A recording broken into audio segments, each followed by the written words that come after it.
अमवा के पेरे बाबा रे बारे अमबा छोटे छोटे हो।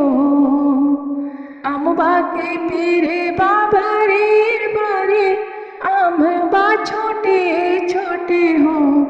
ललना बहुआ मोरी बारी गोरी ललन बरा करिया हो। ललना बहुआ मेरी बड़ी गोरी ललन बारे करिया हो।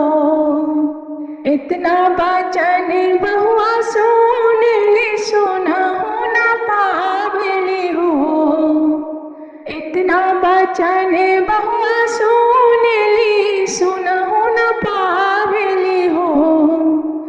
ए अम्मा बेटा राउर बारे करिया ललन करिया भैले हो। ए अम्मा बेटा राउर बड़ा करिया ललन करिया करिया भैल हो। हलवा बनाए गो दिन ललन के खिलावले हो। हलवा बनाए गो दिन ललन के खिलावले हो।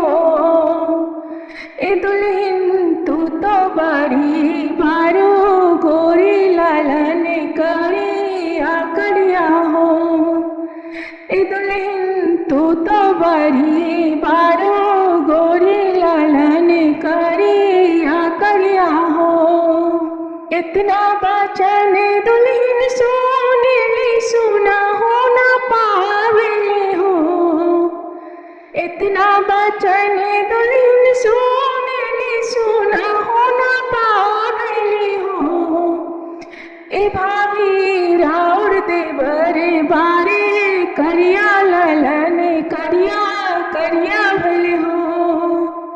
ए भाभी राउर देवर बारा करिया ललन करिया करिया हो। नाचत गावत नदी तक कजरा लगावली हो। नाचत गावत नदी तक कजरा लगावली हो। ए भाभी तू तो बड़ी बारू गोरे ललन करिया करिया हो। ए भाभी तू तो बड़ी बारू गोरी ललन करिया करिया हो। इतना बचन भाभी सोने सुना होना पावली हो। इतना बचन भाभी सोने सुना होना पावली हो।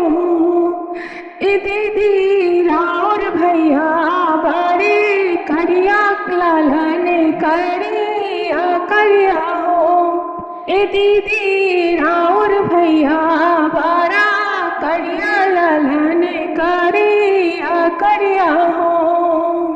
अमवा के पेड़ बारे बारे अमवा छोटे छोटे हो। अमवा के पेड़ बारे बारे अमवा छोटे छोटे हो। ललना बहुआ